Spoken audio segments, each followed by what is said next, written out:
जीवित पुत्रिका व्रत माताएं अपनी संतान की दीर्घायु की कामना और उसकी रक्षा सफलता के लिए करती है, जिसमें महिलाएं निर्जला उपवास रखती है तथा जीमूत वाहन देवता की पूजा करती है और जीवित पुत्रिका व्रत की कथा सुनती है। कथा पूरा सुनने के बाद गले में जितिया बांधती है।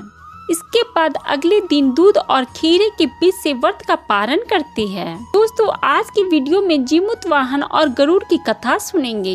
एक बार नैमिषारण्य के निवासी ऋषियों ने संसार के कल्याण के लिए सूत जी से पूछे, सूत जी, कलयुग में लोगों के बालक किस तरह दीर्घायु होंगे? सूत जी ने कहे, जब द्वापर युग का अंत और कलयुग का आरंभ था, उसी समय बहुत सी स्त्रियां आपस में बात कर रही थी कि इस कलयुग में माता के जीवित रहते पुत्र मर जाएंगे। जब वह आपस में कुछ निर्णय न कर सकी, तब वे ऋषि गौतम जी के पास पूछने के लिए गए।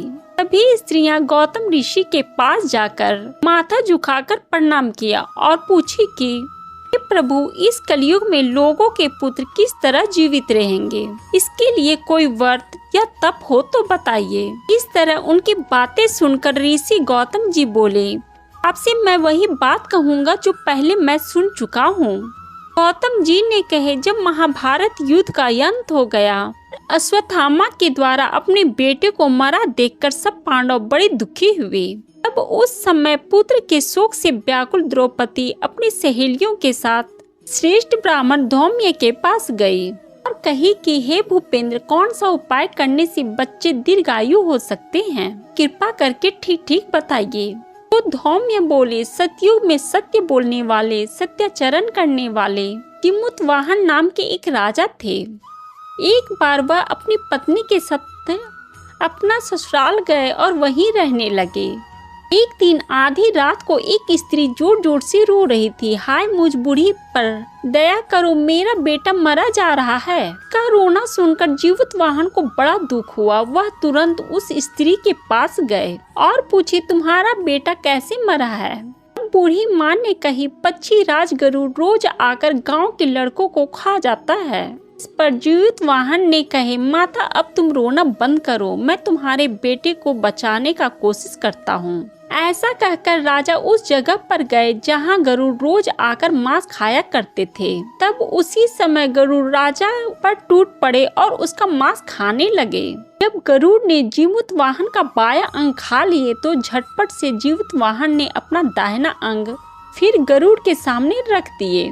देखकर गरुड़ ने कहे, तुम कोई देवता हो? कौन हो तुम? मनुष्य तो नहीं जान पड़ते। अच्छा, अपना नाम और कुल बताओ। दर्द से व्याकुल जीमूत वाहन ने पक्षी राज से कहे कि बेकार की इस प्रश्न को पूछ रहे हो, तुम अपनी इच्छा भर मेरा मांस खा लो। यह सुनकर गरुड़ रुक गए और बड़े आदर से जीवित वाहन के जन्म और कुल के बारे में पूछने लगे। जीमूत वाहन ने कहे, मेरी माता का नाम शैस्या और पिता का नाम शालिवाहन है। सूर्य वंश में मेरा जन्म हुआ है और जीमूत वाहन मेरा नाम है। जीमूत वाहन की बात सुनकर गरुड़ ने कहे कि तुम्हारे मन में जो बातें हैं वो मांगो। जीमूत वाहन ने कहे कि पक्षी राज, यदि आप मुझे वरदान दे रहे हो तो दीजिए कि आपने अब तक जिस प्राणियों को खा लिया है वे सब जीवित हो जाए। हे स्वामी, अब से आप यहाँ के बच्चों को ना खाएं और कोई ऐसा उपाय करे कि जहाँ जो जन्म ले वह लोग बहुत दिनों तक जीवित रहे। धौम्य ने कहे, पक्षी राज गरुड़ राजा को वरदान देकर स्वयं अमृत के लिए नागलोक चले गए। वहाँ से अमृत लाकर उन्होंने उन मरे मनुष्यों की हड्डियों पर बरसाए। ऐसा करने से सब लोग जीवित हो गए जिनको कि पहले गरुड़ ने खाए थे। राजा के त्याग और गरुड़ की कृपा से वहाँ के लोगों का कष्ट दूर हो गया। उस समय राजा के शरीर की शोभा दुगनी हो गई थी। जीवित वाहन की दयालुता को देखकर फिर से गरुड़ ने कहे, मैं संसार के कल्याण के लिए एक और वरदान दूंगा।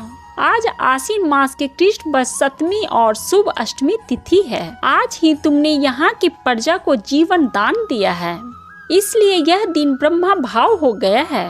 इस दिन जो भी स्त्रियां जीवित पुत्रिका की मूर्ति बनाकर पूजा करेगी तो दिनों दिन उनका सौभाग्य बढ़ेगा और वंश की बढ़ोतरी होती रहेगी। गरुड़ ने कहे सप्तमी को नहाय खाए और उद्या तिथि को अष्टमी को व्रत कर नवमी को पारण करें। अगर इस पर ध्यान न दिया गया तो व्रत खंडित हो जाएगा, सौभाग्य भी नष्ट हो जाएगा। फिर जीमूत वाहन को इस तरह का वरदान देकर गरुड़ बैकुंठ धाम चले गए और जीमूत वाहन भी अपनी पत्नी के साथ अपने नगर को चले आए। तो दोस्तों आज की वीडियो में बस इतना ही। वीडियो पसंद आई हो तो वीडियो को लाइक, शेयर और सब्सक्राइब करना ना भूलें। फिर मिलते हैं अच्छे वीडियो के साथ, तब तक के लिए नमस्कार।